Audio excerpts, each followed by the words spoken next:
आपने सुना होगा कि कई लोग ऑनलाइन गेम खेलते हैं और उससे खूब पैसे भी कमाते हैं, लेकिन ये भी सुना होगा खूब पैसे कमाने के साथ साथ कई लोग ऐसे भी हैं जो इसके जाल में पूरी तरह फंस चुके हैं, अपना सब कुछ गवा बैठे हैं और यहाँ तक कि वो आत्महत्या के लिए भी मजबूर हो जाते हैं। परिवारों पर बुरा असर पड़ता है और अब इस सब चीज़ों को बहुत दिनों से देखते हुए, इस पर बातचीत करते हुए, चर्चा करते हुए सरकार एक बिल संसद में लेकर आती है।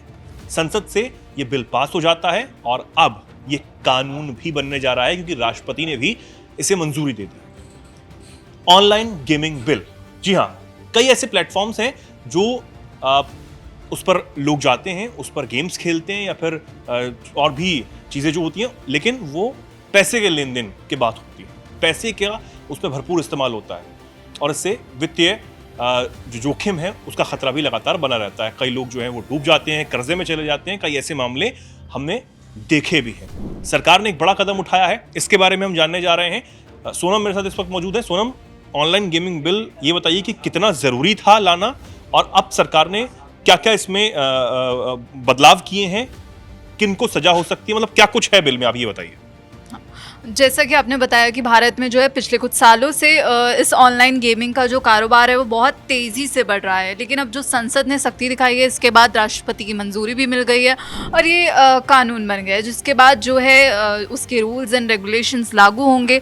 और आपको बता दें कि जो सरकार है उसका कहना है कि लगभग जो सरकार के आंकड़े हैं वो हर साल लगभग जो है 45 करोड़ लोग ऑनलाइन मनी गेम्स खेलते हैं और करीब 20,000 करोड़ रुपए गंवा देते हैं। और यही वजह थी कि सरकार ने इसे रोकने के लिए जो है ये कानून लेके आई सरकार। तो सरकार ने कहा है कि जो इस कानून का मकसद है वो ई स्पोर्ट्स और जो सोशल गेम्स हैं उनको बढ़ावा देना है, लेकिन जो ऑनलाइन गेम्स हैं जिनमें पैसे लगाए जाते हैं उस पर पूरी तरह से रोक लगाना है।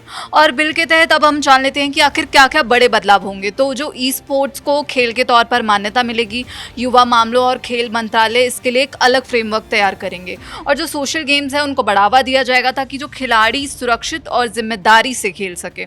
पहले ई स्पोर्ट्स को कोई कानूनी मान्यता नहीं मिली थी, लेकिन अब खिलाड़ियों को बेहतर अवसर मिलेंगे।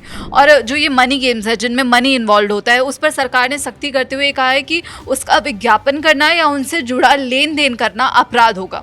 हालांकि खिलाड़ियों पर कोई सज़ा नहीं होगी, ये यहाँ पे बहुत बड़ी बात है, लेकिन जो ऐसे गेम चलाने वाले हैं, विज्ञापन देने वाले हैं और जो आर्थिक मदद करने वालों को जेल और जुर्माना झेलना पड़ सकता है। अब हम जान लेते हैं कि आखिर क्या क्या सज़ा हो सकती है। तो जो ऐसे गेम चलाने वालों को 3 साल तक की जेल और 1 करोड़ रुपए तक का जुर्माना हो सकता है और जो विज्ञापन देने वाले हैं उनको 2 साल तक की जेल और 50 लाख रुपए तक का जुर्माना हो सकता है। वहीं पैसे से जुड़े लेन देन पर 3 साल तक की जेल होगी और 50 लाख रुपए तक का जुर्माना हो सकता है। वहीं हम बता दें दर्शकों की जो बार बार अपराध करने वाले लोग होंगे उनको 5 साल की जेल होगी और इसी के साथ 2 करोड़ रुपए का जुर्माना देना होगा। तो सरकार ने अधिकारियों को ये भी अधिकार दिया है कि वो ऑनलाइन या ऑफलाइन संपत्ति जब्त कर सकें और ज़रूरत पड़ने पर बिना वारंट गिरफ्तारी भी कर सकें।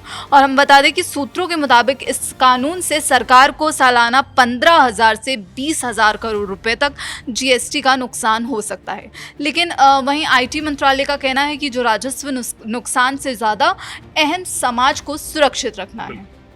तो ये सरकार का एक बड़ा फैसला है क्योंकि जिस तरीके से यहाँ पर बताएगा कि 15 से 20 करोड़ तक का नुकसान सरकार को, 20,000 करोड़ का, माफ़ कीजिए, ये नुकसान भले ही GST का हो रहा हो, लेकिन फिर भी सरकार ने एक बड़ा फैसला जो देश के युवा हैं उनके भविष्य के लिए लिया है, क्योंकि खासकर जो देश के युवा हैं वो इस ट्रैप में कहीं ना कहीं फंसते हुए नज़र आते हैं। और क्योंकि हालांकि कई गाइडलाइंस भी हैं कि वित्तीय लेन देन से जो जोखिम है वो बना रहता है, लेकिन उसके बावजूद भी जो लोग हैं वो कर्जा लेकर इसमें अपना पैसा इन्वेस्ट करते हैं और बुरी तरह वो कर्जे में कहीं ना कहीं डूब जाते हैं और उसका परिणाम जो होता है वो अंत में बहुत ज़्यादा बुरा होता है। और न सिर्फ उस व्यक्ति को झेलना पड़ता है बल्कि उससे जुड़े जितने भी लोग होते हैं, परिवार होता है पूरा, उसको कहीं ना कहीं इसका खामियाजा भुगतना होता है। और इस पर सरकार ने ये सख्त कदम उठाया है और ऑनलाइन गेमिंग बिल ये पास हो चुका है, अब ये कानून है और इसके खिलाफ जाने वालों को जो इसमें प्रावधान है, जो सजाएं बताई गई हैं, वो अब सजा दी जाएगी।